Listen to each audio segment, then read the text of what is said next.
Welcome to the Foil Life Podcast, where we talk about foiling and the lifestyles of those who enjoy these great sports. I've been sending all the pictures from today. We had a good session today. My wife took many pictures from all of us, all our group, all our friends. So I've been sending all the links, like the WeTransfer links with all the pictures from today from the session. So everybody's crazy. Watching the pictures, talking about our crash, our jumps, our... So yeah, the WhatsApp groups are going crazy right now. Is it getting a bit warmer? You're in Switzerland, right? Yeah, finally it's warmer. 12 degrees. Not that warm. Getting there. Here, let me move this up a bit. That was the first session today without gloves, actually. Really? All glass? Yeah, without gloves. Without gloves. Oh, I thought you said with like glass with ice on the water. That would have been a true Swiss. It's not that bad, but yeah, it was now three months quite cold. So yeah, it's getting warmer. But still, we're going skiing, and in the afternoon we go wingfoiling. So there's still snow. It's still winter temperatures. Not bad. Frank and Matt were saying they were getting out for some sessions as well in Germany. So I know I guess spring is on its way. Yeah, true. Did you guys get good wind and stuff in the spring? Yeah, very much. Especially right now, especially in spring, it's like the season of the fern, like we call it fern. It's like in English hairdryer storms or winds. So it's like actually mountain winds, which have to do with the Alps, south side of the Alps and north side of the Alps. There's a difference of pressure, and with temperature change from the wind, it's creating really strong winds here on the lakes, which are based in valleys or in valley where there's the mountain storm coming in. And spring season is definitely season for these kinds of storms. And there was one day today like this. What's the the water temperature like? Today we're at 4 degrees water temperature. 4. Oh, you got your animals. That's insane. Like I've done 6 degrees, I think. I got a new Excel dry lock last year, and my buddy and I bought them. And a little shout out to Wind Spirit there in Montreal, Canada, because they hooked us up with those suits, and it was phenomenal. The difference, like the hood, and I had thin mitts, and like 5. My feet went numb, but 4 is insane. What's the air like? But that's quite special, because when we have this fern here, this hairdryer winds, but actually hairdryer, it says the name also, it's warm winds. That's quite special. So even in winter we go skiing, it's snowing all around, and then where the wind is coming in those valley, there can be like 10, 15 degrees warmer than all the rest of Switzerland. So it's quite warm wind, but it's blowing like 45 knots. So it's not that warm actually. And you don't get doming effect? No, this we don't have, unfortunately. So yeah, water is cold, warm is kind of warmer than normally. And it's most of the time beautiful sunny. So that's helping also. Yeah. Oh, not bad.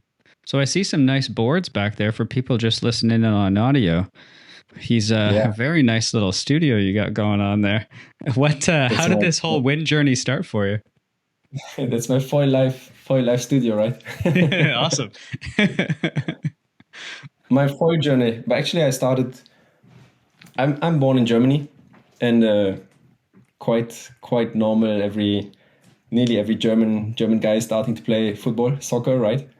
So I've been playing soccer with all my friends in my school for a very long time, and I became quite good. I played semi-professional. And suddenly I had kind of to do the choice between going to the sports school to continue the direction of professionality, or continue to play for fun. And when this decision came, maybe my parents were not up to supporting me as much to become football professional. And at the same time, I've been in holidays with a group of young people. We were like 20, 25 people, and it was a sailing club organizing this. So went to Holland, as was in Netherlands, and we spent 2 weeks there. and there were some guys windsurfing actually, and the conditions were not that good, and we were on the beach, and was yeah, I would say it was like maybe 12 knots, so it was not very much for those good windsurfers. And they knew or they saw that I was quite sporty, and they say, well, take our stuff and try to go. And it was not really adapted for beginners, so it was more a joke and funny. And I tried, and it worked quite well out. Really? It was not on the open sea. It was like a lake, salted water, but on a lake. And I went to the middle of the lake feeling like, wow, it's really cool. It works. But then I didn't know how to come back. I had to turn. So they had to come and get me with a boat. And actually it started from all there. They saw that that worked somehow. They were not expecting that I could manage with this kind of not beginner material that I can manage. So they supported me a little bit. And when we were back from holidays, they even said that I can start to use their stuff from the school for free, like every Wednesday, I think it was. So once a week I could go there and use their stuff they had a little school. So every Wednesday I was trying my windsurfing know-how. Oh, no way. To get better. Yeah. And since then I was absolutely addicted. It was also funny when we were in the bus going to this spot there. Those windsurfing guys, they were sitting in front of me, and they were having like surf magazines in front of them and talking about Hawaii. You're right now there. Yeah. About Hawaii, about all these famous guys with pictures with big waves behind. And I was coming from a world of football. So man, this is really it's a different world, isn't it? It's really this is not real. And they were talking about boards and gear and stuff to do and wave surfing and hopefully strong winds. And I said, man, that's really such a crazy world. I would like to see this. And here I am. It started like this. Oh, that's amazing. Yeah, that was really, really, really cool. I could not believe. But my coach was really, really not happy about my decision, because I stopped football totally from that moment. Really, I never went back on football court. And windsurfing became my sport. It became my sport, my passion, and right now my lifestyle. Oh, no way. Do you miss soccer, or are you happy to be amongst us wind people now? No, I love it. I love it. Yeah. It's such a nice community. Wherever you travel, it's such a nice community. Now about the foiling, the whole foiling life, it's also super great. Also, especially in Switzerland, it opened up very, very many possibilities for us here, as we don't have good regular wind situations here. We are landlocked. We don't have the ocean in front of the door like some other lucky guys. Yeah, that's so true. That foil is helping us a lot. It started like several years ago, 4, 5, 6 years ago, and it became super, super famous everywhere. Okay, diving back into soccer, like how young were you when you started that sport? Because I know that sport requires a heck of a lot of determination and training and practice. That's true, yeah. I've been starting with 4 years old, and I was wishing starting windsurfing with 4 years old. Yeah, I know, I started very early. My father was 100% into it, and he was a good player as well. He was a good sportsman anyway, and he was pushing me into soccer. He was bringing me to all the matches everywhere, and we drove quite far afterwards, as I was playing a little bit higher in a higher niveau, like semi-professional.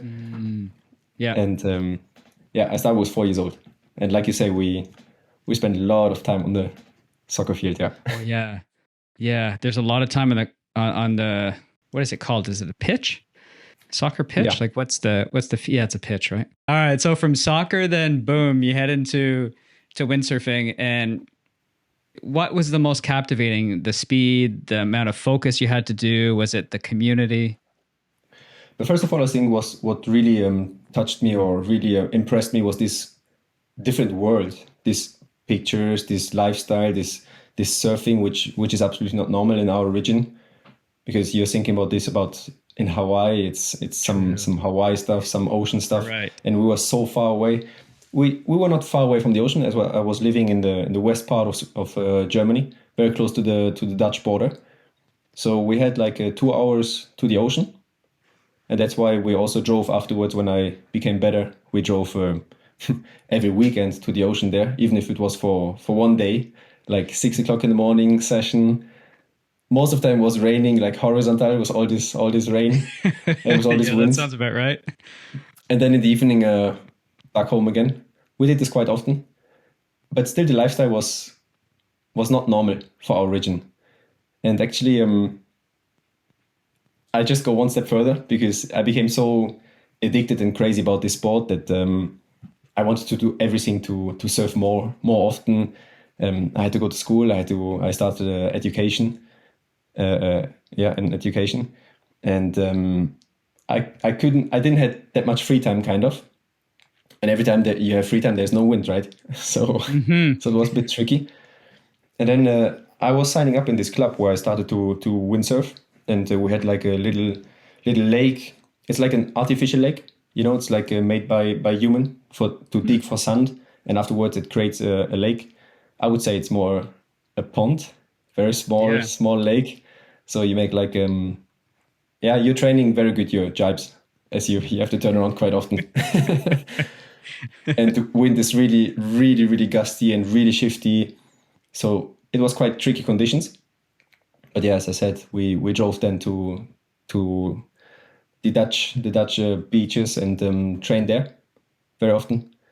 And suddenly I saw some people jumping and freestyling, and it became even more addictive for me because I really wanted to try what they're doing. But as you maybe know, for windsurfing to become good, just in planning, just foot straps and harnessed, it takes some time. So that's a marriage in itself, just getting there. Unfortunately, that's why many people are not giving up, but not really getting hooked onto it, because it takes quite a while to get good. It does. Yeah, and then to get to the level of forwards and freestyles, and it takes a lot of dedication. They have to start really young. Yeah, sure. Yeah, and that was exactly what I was 15 years old when I started. So that's still pretty young though. Yeah. I think I started at 28. And I was, right. I was the saddest in the world that I hadn't found this 20 years ago. When I was like 14 years old, I was spinning a globe around in my room, or 12, or I don't know, younger or whatever. And I was like, where do I want to live one day? And it landed in the middle of like the Pacific Ocean. I was like, what's close to there? Hawaii's close to there. So then it's just like been a beacon since I was young, just to like, I wonder what it would be like to go there. And then what those waves are like and what that is. And so, exactly. It's cool that we get captivated regardless of where we are in the world, right? Sure. Yeah, it's about this lifestyle, this passion, this sport. It's really, I mean, you can talk to any water sportsman, and it's an addictive passion. You really try to turn all your life around to score this session, to go to the beach when there's wind, and it's all about this. And that's why actually, as I mentioned before, I tried as much as I could to score these hours of windsurfing. And I saw, I don't know how, I saw that you could work as a windsurf help in a windsurf station, or even a windsurf instructor. But for me, it was much too far, because actually I just started 2 years ago. So windsurf instructor was another dream. Yeah. And somehow I still managed somehow to be quite often on the water. And I was really, really, really hooked. So I really trained. Every session was just a training, was not very much enjoying, just really, really training.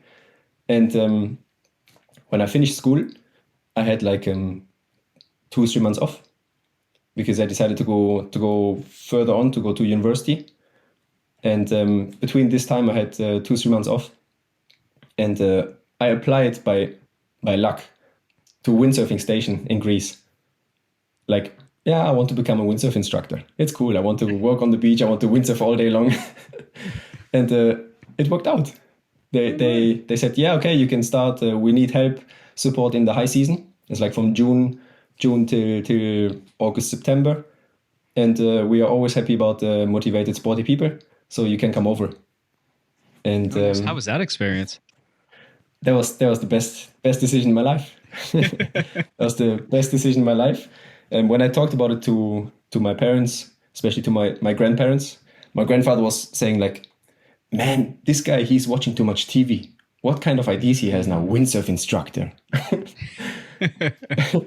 And I meant it really serious. For me, it was all clear. I received this email from the Pro Center in Rodos, and that I could start to work there. And for me, it was all clear. I saw my whole plan, everything done, and nobody in my family, my friends, they could understand, as I was still in this friends of soccer mates, so they cannot even imagine being a windsurf instructor. So yeah, that was my first season. And it was great. I was very, very lucky because I could train very good there. I really made a lot of progress, as it's really super smooth conditions there. It's really, really, really good. And suddenly I had the chance to give classes. I had a Niveau already. And I gave classes in the beginning. And further on, I could give private classes with like one-on-one sessions, like guys who wants to start to use the harness or getting into the foot straps, water start, beach start. So I was all day long in the water for myself also, as I was training for myself, showing the clients how to do it. So I was surfing 3-4 months every day, all day long. Oh, whoa. Yeah. That's obviously would get a lot better. Yeah, that was great. And just to, you know it anyway, everybody knows it anyway, but just to show you again the addiction behind, we had like 1 hour a day lunch break, and we could like surf 2 hours, 1.5 hour, 2 hours during the day, depending a little bit the classes you have to give and how busy is it. And even my lunch break, I was like eating my lunch in 2.5 minutes. I was not warming it up, nothing. And therefore I used the other 58 minutes to continue to surf. Is there any other, I guess there are other sports like that or hobbies like that. It's such a funny feeling though, how much this sport grabs you. And it's so neat talking to so many people, from pros to average riders to everybody, and how stoked they are. And so you were teaching there. Where did your journey go next for you? I went back there straight away. Yeah. So my season finished over there, and I had to make the qualification for university. Actually, that was the first time I had to come back for qualification for the university. And again, after that, after the qualification of university and before university started, I had again like 3-4 months off. So for me, it was clear again, and I became very good in contact with the boss from there. And so I said, I want to go back there. And it worked directly again. I could come back, as I had a good feedback from there, and we stayed in very good contact. So I went back the second season. There was one more good and very, very best decision of my life, as I met my today's wife there. Come on. Yeah. I was like, the first week I was there, and there came this woman, and I was absolutely as amazed as about my windsurf gear. Yeah. And we started to have contact, and it turned out to be the perfect choice. There was just one little problem. It was the sister of my boss, right? Oh, no way. So yeah, but now 10 years later, we're still together, surfing together, and that's why I'm very, very lucky, because the whole family behind is from the Pro Center in Rodos, and they're all absolutely windsurf addicted. Now wingfoil addicted as well, since 3-4 years, and cool. That's why I have all the support, and every family meeting can be replaced to later or to earlier, depending when is the wind coming, right? Well, hey, congratulations, Frank. There's hope for us, buddy. There's hope. So that's a cool story. That's the main cool kicker, because my buddies from like Ontario would want to plan a camping trip and just say, okay, could we plan it like at Sandbanks, which is on Lake Ontario, our big lake? And I said, boys, like, if it's windy, the forecast, like, we got to do supper, I'll join you after. And they would always get so mad or so frustrated. So that makes sense. All right. So you have that standing, that's pretty cool, actually. Nice. So you guys have been together for 10 years now. Yeah, exactly. And we started like really, it was really cool. I made my season there again, and we met the first week. Really, the first week, as soon as I was on the island, we met. And we have been, because she was to her brother actually, to visit them, and they just became, they got the child. So she's the godmother of the child. So she spent time there. And she has been spending also half of a year over there. And I was working like 2-3 months as a windsurf instructor again. And after that, I extend my season over there, and the rest of the season we just spent time together and went windsurfing all over the island. That was great. It was a great time, sleeping in the car, going surfing dream, everywhere. I guess, eh? It's a dream. Yeah, that was cool. Yeah, definitely. A dream which came true, right? Yeah, exactly. A dream that actually came true. Well, Maui Foil House, this dream is coming true as well here. So right. those are all your boards. Yeah, exactly. Those are all your windsurf. And then you got some foil boards back there. When did the foiling bug nip you after windsurfing? Because for me personally, I loved windsurfing so much and still do that I traveled to Mexico this winter and I didn't bring my windsurf kit because there was just too much work this time to bring it. But I had to go over a mental hurdle and an emotional hurdle for us that understand, because it's like now I feel the same way about winging that I do windsurfing, especially now that I'm in waves and bigger swell. But it took a while. Sure. Like it wasn't something that naturally just clicked. Like I still miss that feeling of windsurfing. Now, funny enough, I feel safer on a foil. But did you go through that same kind of process as well of like? Of course, we're thinking about it, what kind of gear we take now. If I have the perfect windsurfing conditions, I mean, also I like strong winds. Yeah. Like we have these storms in Switzerland. I'm saying like from 25 knots constant wind, like stronger winds. I prefer to go windsurfing, as it's just a really nice feeling to have this radical feeling. And everything under, I go with pleasure wing foiling, as you have this freedom. You can make good freestyle moves in less good conditions, let's say. And you don't need these perfect conditions for wing foiling.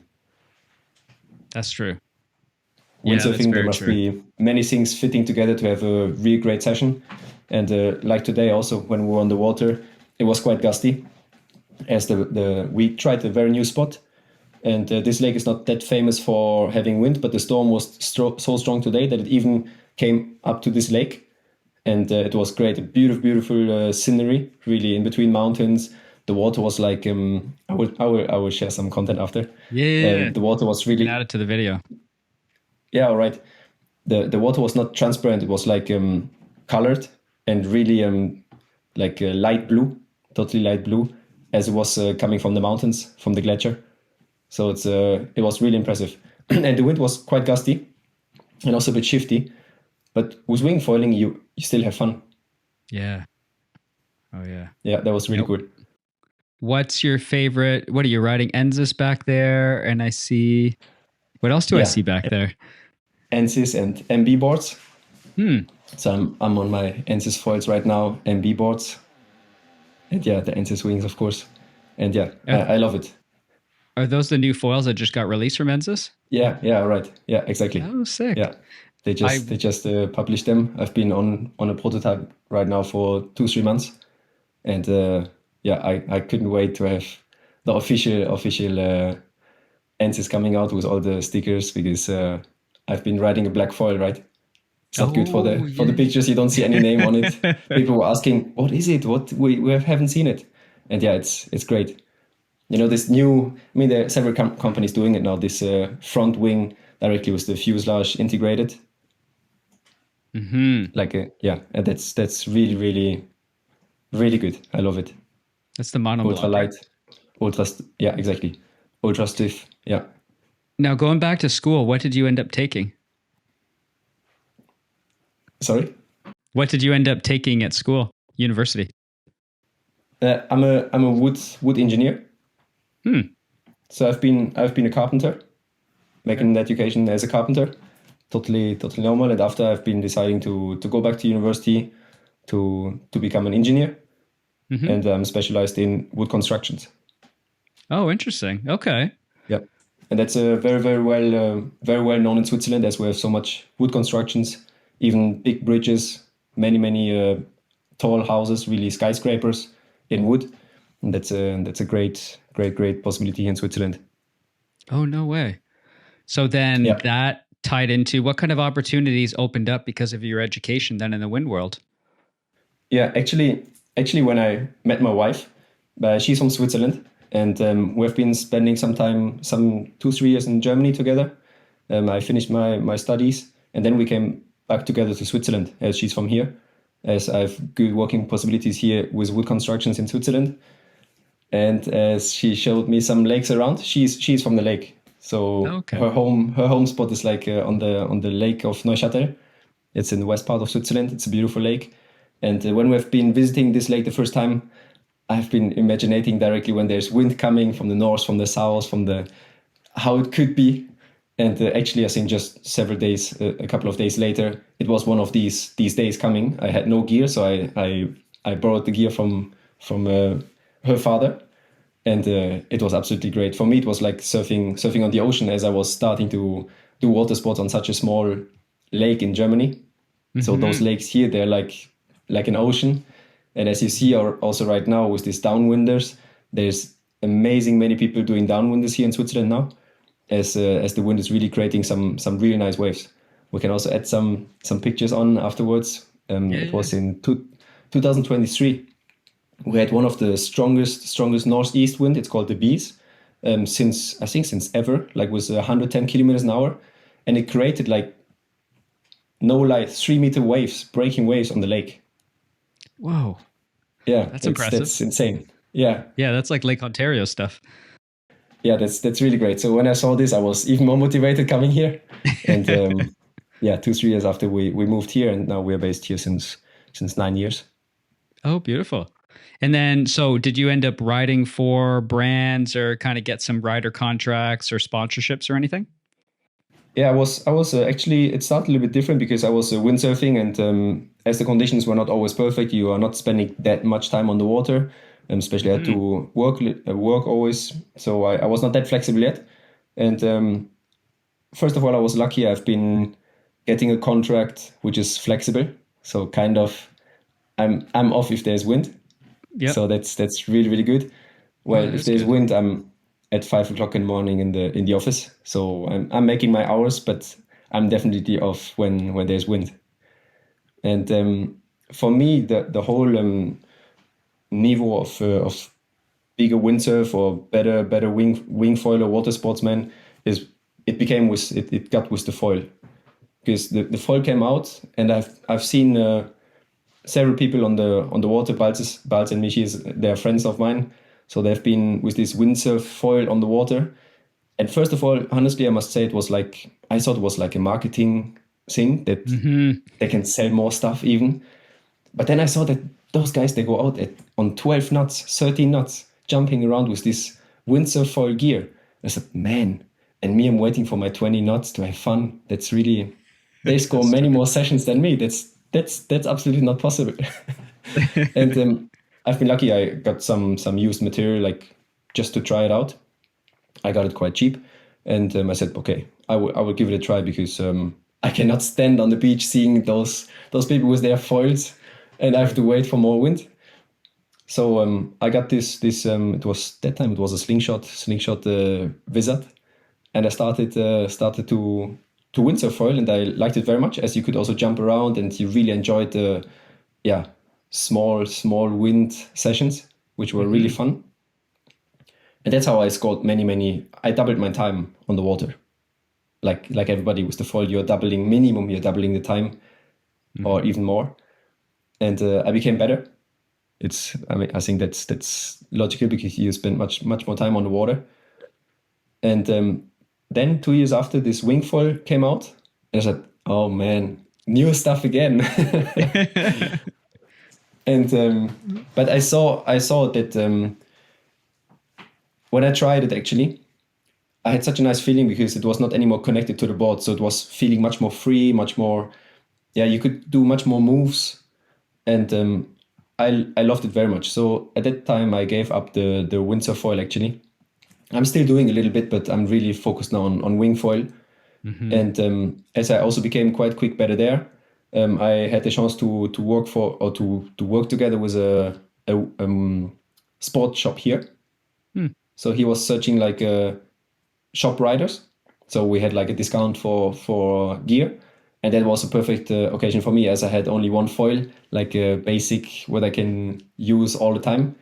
So because of the sponsorship from Pro Kite Sport, I was having more material, different material, better material. Shout out to Marcel in this time. And yeah, that's how it started. And again, it was like when I started windsurfing, I trained really hard. I really tried to train every session. And when I suddenly thought about giving some feedback, I said, that's quite interesting to test really material, to give some feedback. But as a shop rider, you're giving feedback, but actually you're more trying to make advertising for the shop. Mm-hmm. And the feedback is like, they are considering it, but you're still not in contact with the direct producer, right? Because they have their team riders, they have their testers, they have their R&D behind. So I was thinking, like, also because of my job, like an engineer, I'm interested in constructions, in how is it done, how it could be better. And I tried to get in contact with some brands actually. And that's how I got in contact with MB Boards. And I just asked them if we can work together. I would love to test material prototypes, of course, making advertise as well, but especially giving some constructive feedback that they can work with. And they were super, super motivated. Of course, I sent some pictures. We made many, many pictures and stuff like this. And they were directly motivated working together. And as they're also close, and also Balz this time, he was riding for MB Boards and Ensis together. The contact came also to Ensis throughout Balz and Michi and the whole team of MB. They were very close to each other. So I also got into Ensis as well. Yeah, Carl and his whole team over there they're really nice guys and nice people. And it's awesome that it's a family run business. Like his wife runs so many different aspects of it. And I met Carl at AWSI in September, and I got on their Roger Pairwing, which I've been ripping around on, which has been fun. And so Rudy is in Maui, and he does, so he has the whole Ensis setup. So I was able to ride that foil for the first time, which actually felt really good. Like it was the 830 or the 840. And 840, right. Yeah. I think 190 tail and 60 fuse. And it was just very intuitive. Like Austin Kalama was there as well, and he was testing out that foil, and it almost felt like it was 4-wheel drive. You could really dig into corners. Yeah. It was like, that's the one comment he made is, I can dig into corners and it holds. And it just felt like a very playful and trustworthy foil. So that's kind of what our first initial thoughts were. But yeah, it's exactly this. What is it that you were able to do with MB? Are you able to do a little bit of that as well with Ensis, like give feedback and see what? Yeah. Oh, yeah, awesome. Exactly. I have quite a lot of exchange with Michi as well. And it was already 2 years ago that he came up with the first prototype of these kind of foils. But that was really the very beginning. And since then we are in constant exchange. And I'm also writing his prototypes, comparing, having an exchange. And for the boards, it's the same. And also, it's quite nice having two very good brands from Switzerland creating this nice gear, and seeing it all over the world on the water. That's really great. And Ensis and MB, they're both very, very, very passionate people behind these companies. Mm-hmm. So it's both a family-run business. They're super passionate behind. I mean, they're like us, right? yeah. And it's Swiss made, so it's not going to fall apart. and it's Swiss made. That's the thing. Yeah. I mean, I'm having 85 kilo, right? So the stuff has to hold. 85 kilo. If you're jumping around, it needs to be quite strong material. And when I tested these materials the first time, for me it was clear it's holding, and that's what I need. When did that foil come out? It's really recent, isn't it? Yeah, sure. They just dropped it, I think, 2 weeks ago. Whoa. Okay. Well, it's awesome. We got to try it out, and you were there through the whole birth of it. So you got to see some early prototypes and tweak things and improve things. Like what was, let's say, your goal of your feedback for them? Was it the feel that you have now in the foil, or what is it that you guys were looking to create? Yeah, they're creating with many different team riders and engineers. Yeah. So I've seen it in the beginning. Then I lost a little bit contact about it because as you see, it takes quite some time to drop really some material on the market till it's really out. And they made a lot of job behind. Plus they produce some other amazing products just in between, like the power ring. You see it everywhere right now. Yeah. And suddenly they came up again with a product which was finished, and I was really, really happy about it. I got to test it directly, and it worked out. Like you just said, I used it the first time, and you can ride with closed eyes. It's you can trust in it 100%. It was such a smooth feeling. Yeah, it was stiff and smooth and turned well, and Austin was impressed. So if that kid's impressed with the stuff he's riding, it says it says something. That's a good sign. Yeah, I would have to send him some boards. You should test the boards. Do something. Yeah, definitely. What a ripper, man! Holy man! Like, so I was at Kanaha like 2 days ago, and he was there. I think he was pulling some front flips and some 720s and stuff on that. Still testing it further with Rudy, but awesome kid. And so yeah, nice. Hey man, thanks for sharing that story. That's cool that you're able to come from a completely different background, fall in love with it, but then end up married into a family of passion, which is where you fit the best. Is that kind of cool how all that stuff melded together? Yeah, amazing. I'm thinking about it every time.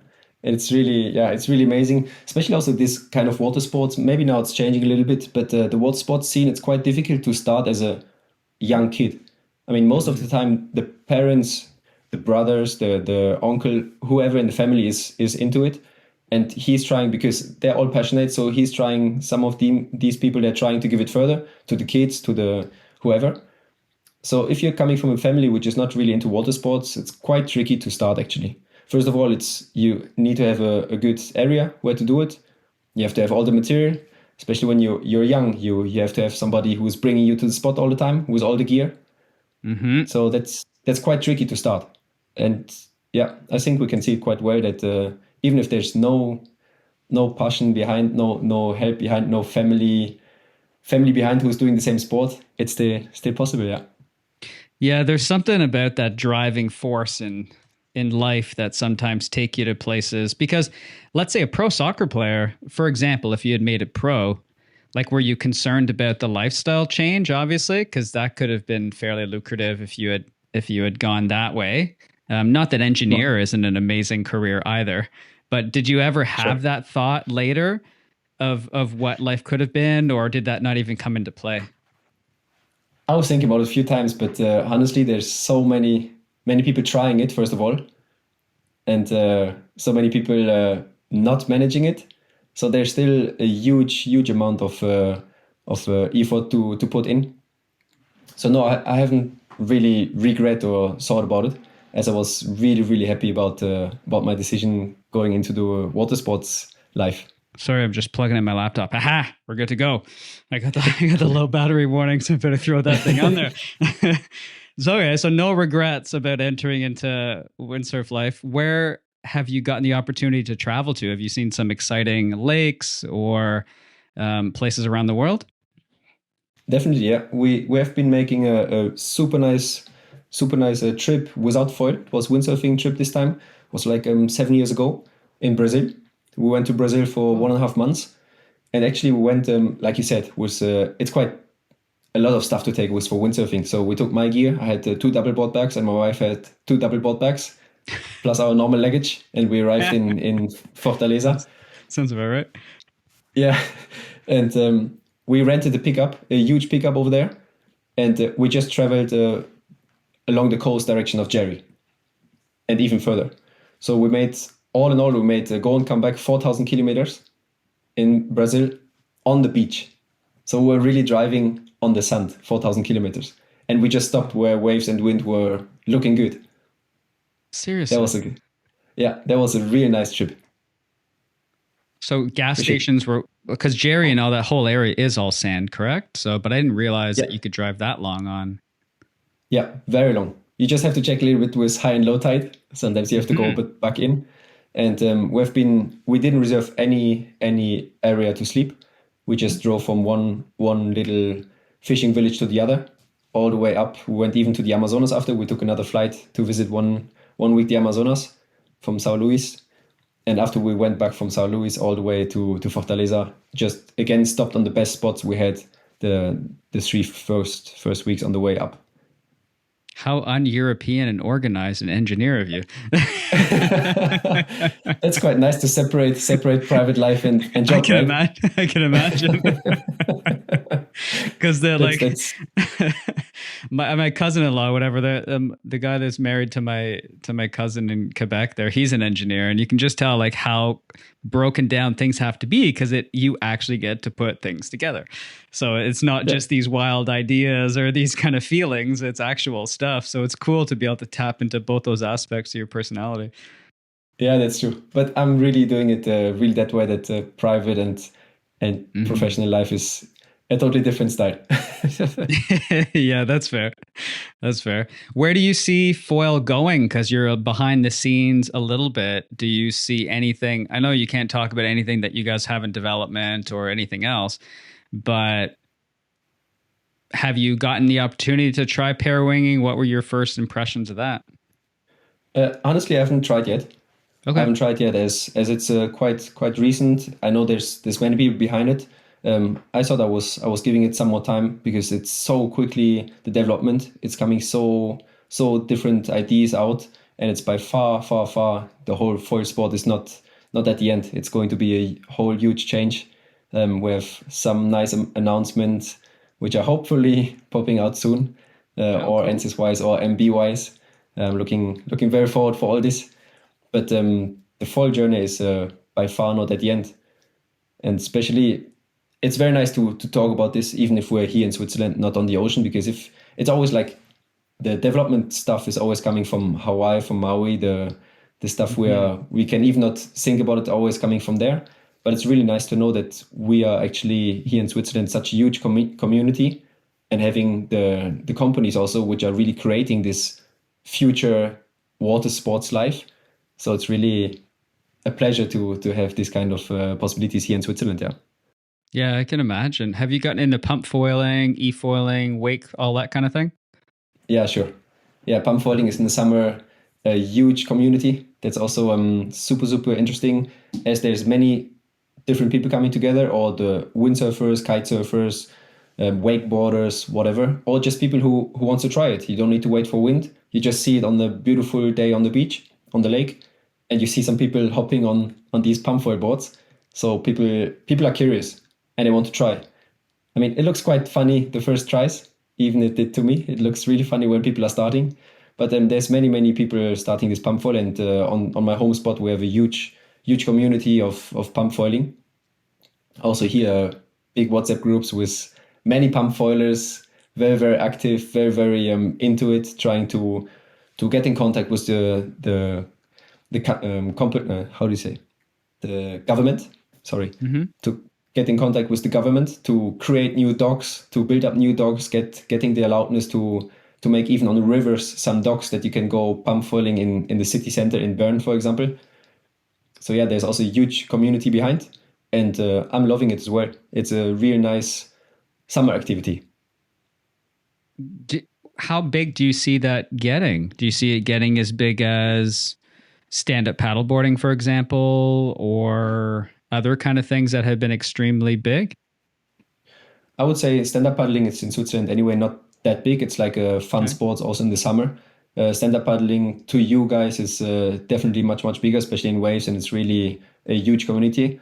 Here in Switzerland, pump foiling is definitely already bigger than stand-up boarding. Oh, wow. Stand-up paddling. Okay. Huh. And it's also here again in Lake Zurich. There's not that often wind. And there's a huge community all around the lake. There's many spots where the people are meeting, and it's a really big community, which is great. Have you heard of the Surf Foil World Tour? It's the same owners of GWA and GKA. Sure, they just started in Düsseldorf, right, this year. Yeah, exactly. Yeah, I've been following it.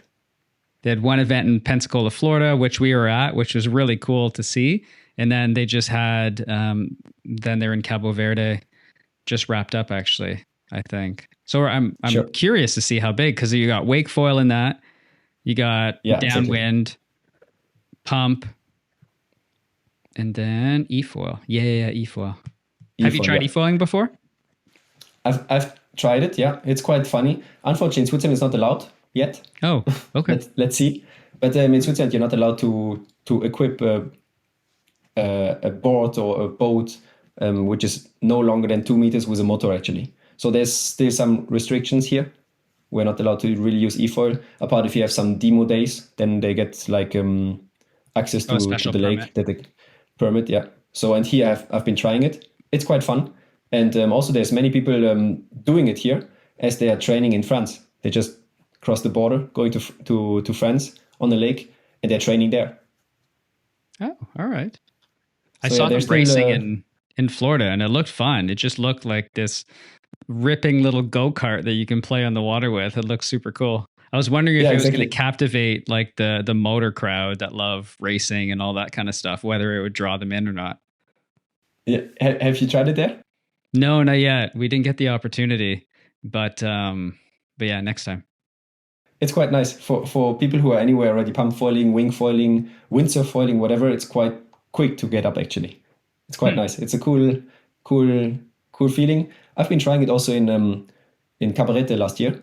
So there were some waves. That was quite nice. You can just, it was swell coming in, but no wind. So I've been going out by e-foil, surfing some waves, catching all the waves, pumping from wave to wave.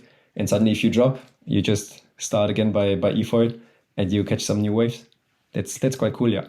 Now the motor is pretty low to the foil. So how's the weight? Because I've never ridden one. So how does that feel to make banking turns compared to, let's say, your Ensis foil that you have back there for wing foiling? Yeah, you just have to make sure that you stay quite high up on foil so the motor's not touching the water. Otherwise, you still feel the drag, right? You have much more drag. You have like a weight in the water. But it's absolutely possible. And again, it's just an alternative on a nice flat day. Yeah, that's true. More ways to just get us out there when we should be doing other work. now there's no excuse anymore to don't get on the water. There's everything now. Before we were waiting for the wind, standing on the beach. And now there's like pump foil, e-foil, wake foil, whatever. You can be all day long on the water. Yeah, that's true. Then we will get no work done, and then nothing will. Oh, it's only a small group of us anyways to get out there. I think I found out there were 2 million active participants for kite in the whole wind sports industry, I think, is what we were told. 2 million out of 7 billion. It's still a pretty small number, but yeah, sure. I'm wondering which sport will be able to bridge that and explode that out or not. We'll have to wait and see what happens. That's true. Yeah, I think the next big thing is also wing foiling going Olympic. Let's cross our fingers that it's going to happen. Mm-hmm. That's true. Those guys rip. Guys and gals, by the way, they absolutely rip. There's a huge possibility, and I think it's pretty sure that's going to be Olympic. The downwind pair wing thing could be interesting as well for racing, for long distance racing. Yeah. Because we're jumping more into the sailing kind of categories of racing and all that kind of thing. True. You also see the gear. It's developing so much really in the direction of race and ultra high technologies. And it's made for. I mean, kite surfing is, windsurfing has been or is again. And it's sure that wing foiling is also going to be Olympic. Yeah. That's good. That's great for the sport. Now, I think Carl would love it. But do you have an Ensis foil back there you could show us on camera? I think I'm going to leave all this studio here. I'm going to call my boss tomorrow. Let's see what he says. I love it. It stays like this here. I need some more boards just for decoration, right? Just for decoration, please.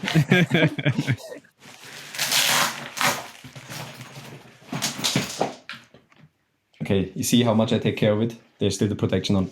Oh, very nice. Very nice. Yeah, I've been using it today all day long. For the moment, it's my only foil I have. I'm doing everything with it, and I love it. It's screwed together right now, so you can see the fuse link, right? Yeah, that's how you connect together. So it connects. So those just on audio, it you'll have the connection is kind of like in the middle of the fuselage. Yeah, exactly. The fuselage connect is the front wing and tail wing. Yeah, exactly. Cut in half, connected with one screw here on top. And then you have really kind of the longest part of the fuselage is directly connected to the front wing. So it also gives you the perfect dimension of the fuselage, right? Because if you're having one fuselage which is going to be used for all the front wings you are having, is it racing, is it pump foiling, is it free riding, whatever, the fuselage needs to be as big as possible to hold all the forces, right? Mm-hmm. And now with this kind of system, they can really adapt the size of the fuselage to the front wing, which means smaller wing, smaller fuselage, less drag. So it's really perfectly optimized between front wing and fuselage, which was not the case before, because you have an aluminium fuselage which should cover all the front wings. Mm-hmm. Or a carbon one, but it'll be bigger because it has to be able to hold the forces of the biggest, and then you're going to compensate for the smallest. Okay. Exactly, and that's a stabilizer. Now the stab, are there screws on that one, or is it just a mono as well? It's screws on that one, so you can replace it. Okay. Exactly, and you have two different positions here. That's the thing. A little shorter, a little longer. All right. Yeah, exactly. Yeah, I'm loving it. So if anybody wants to try it, just hit me up on the spot. I'm giving my material with pleasure to try. Okay. How would you describe the feeling of that compared to another foil that you have ridden? Was it just because we felt it was just a very intuitive, friendly, obviously it's an 840, so it will turn when you want it to turn compared to a bigger one. But it felt like a very trustworthy Swiss foil. I was pretty happy. Yeah, it's so stable. It's such a stable riding. Either you go upwind, downwind. If you carve hard just before a jump, there's no how do you say? It's not going to be unhooking. It's always like 100% stable. Doesn't matter the speed. Doesn't matter the pressure you give on. Doesn't matter the angle. If you're carving into the wind before a jump, it's 100% safe. So you can, like I said, you can ride it with closed eyes, and that's such a nice feeling. You never need to concentrate on the foil actually, because it's just going. Well, folks, you're gonna have to try this foil out if you're out anywhere, I guess. Where are they? So do you know? We'll have to look up on the website and see where he has his stuff. But I know they were testing it here, and obviously they'll have everywhere in Europe. So yeah, sure. And they have many test days right now coming up, as there's some competitions coming up here in Europe, especially in France, south of France. I think it starts like in April already. They have some test days, but you can check it out on the website. They have demo days, and it's quite recent now. South of France, the west part of France, and they're going to Italy. Here, of course, in Switzerland, Silvaplana soon. Yeah, there's several test days coming up, and otherwise, just hook me up whenever you see me on the water. That sounds good. Material. Or the one from Balz, or the one from Michi, whatever. Yeah, you guys all rip. So it's hey, thanks for coming on and sharing your story and put that out there. And it's cool that you have that gear, because literally just wrote it a couple of days ago. And Rudy's always at the beach. He says, man, every time you want, like, we got so much stuff to try. So I want to try some more. I tried the Alula wings as well. There was a portion of the Alula. It was a really good wing. I think it was a 5 meter. Which normally gets a bit heavier and it's a little harder to maneuver. Like there was some small ground swell, so I was just kind of surfing some baby stuff. But it was still had good power, good grunt, and it got out of your way a little bit easier, because I find some bigger wings from other companies, it's hard to maneuver them. You know what I mean? They're kind of stuck there in space. So overall, I was pretty impressed with their wings as well. Yeah, that's true. Also, what is coming out now, it's still coming out, a new freestyle wing, the top spin, which is already out, but in another version. And last week we've been again on the water, on my home spot kind of, in Lake Neuchâtel. And Michi has been here. And he said, yeah, you want to try the new wing? I said, yeah, of course. Which size do you have with? Because as I'm quite heavier than him, I need a bigger size. And he said, yeah, I have the 4.0. I said, oh, no way, it's never enough. We had like, I don't know, it was like 16, 17 knots. I said, I don't want to hang around, especially like I said before, 5, 6, 7 degrees water. I prefer to be on the foil, maybe even overpowered than just not having enough. True. And he said, no, you can easily take the 4.0, you will see. And I took the 4-0. We made some really nice shots actually, and some nice pictures, some nice videos. And it was absolutely impressive how much power these new wings they have. So I was all day long on the 4-0, absolutely perfectly powered. And that was great fun. I can't wait to receive my new wings. So you got good cheese, good chocolate, nothing falls apart, good mountains, beautiful women. What is there that Switzerland doesn't have? we still don't have the ocean. All right, come visit. With pleasure. Yeah.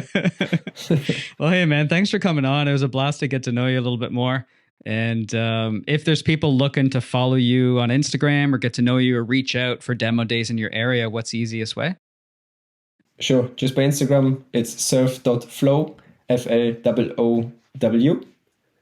And everywhere I'm around, just hook me up. You can stay in contact, having some exchange about material, whatever. And yeah, I'm happy to share the passion, share the stoke. Yeah. Awesome, man. Well, hey, thanks a lot. And all right, I guess we'll have to chat soon. All right. Thank you very much to you. Thank you for your job. Shout out also to your team in Germany, Matthias and Frank. There was also a funny story actually. We've been to my grandma in north of Germany. She's living all the way up in the north. And actually she's always asking when are we coming to visit her, because it's like 11 hours road from here. So it's quite far. And by airplane it's also not that easy to go there because it's quite far away from the airports. And she's always asking, when are you coming? I said, I have to check when there's the next storm and the next waves coming. As she's living close to the ocean. Yeah. So, and that's funny because every time then there's like wind, even if it's 15 knots or a little bit wind in her garden, she's saying like, there's wind, you can come. My grandma does that for skiing in Quebec. It's like, hey, it's going to be snowy. You come to visit? Yeah. Ah, great. That's cool. That's so cute. Yeah. And actually last November, we have been there and we spent some time on some islands in north of Germany. There's some very nice islands. We've been scoring some super nice sessions there. So we were traveling in with windsurf gear, wingfoil gear, with our dog. She's really big. She's like 55 kilos, so she takes space in the car as well. Oh, yeah. And and we went all the way up. We had 3-4 super nice days. It was really cold, but we had nice days on the water. And then on the way back, the day we had to go back, I saw that there's wind, but I couldn't surf there again because we will lose too much time before to go back home. So I checked like, okay, we're crossing kind of whole Germany from north to south. There must be somewhere a lake. I need to go on the water. But I have been just 3 days on the water, so no need normally to go on the water, kind of. Normal people would say. Yeah. And I saw like, okay, we have to make 6 hours road and then we might be in middle of Germany. There must be somewhere a lake. And I checked there and there was a lake and I got in contact with Matthias, actually, your teammate. Oh, and no I said, hey man, we're on the way from north of Germany back to Switzerland and I need to go somewhere on the water as there's wind announced. He said, yeah, come over. And he showed me the spot and we had a super nice session there. And that's how we got in contact. Yeah, that was really funny. Yeah, they're awesome guys. They're super supportive and we all work well as a team. And that's sick that you got to ride. That's awesome. Yeah, that's cool. That's what I want to say. So thank you very much to you to keep up the good work. It's very interesting and continue this way for the podcast. It's really cool. No, I appreciate it. Yeah, it's a lot of work, but we do love having the conversations with everybody. I think that's what's the most fun aspect of it. And there's people from all over the world that tune in, which is pretty cool. So thank you for your support, everybody. Thank you for your support. Very good. Yeah, that's cool.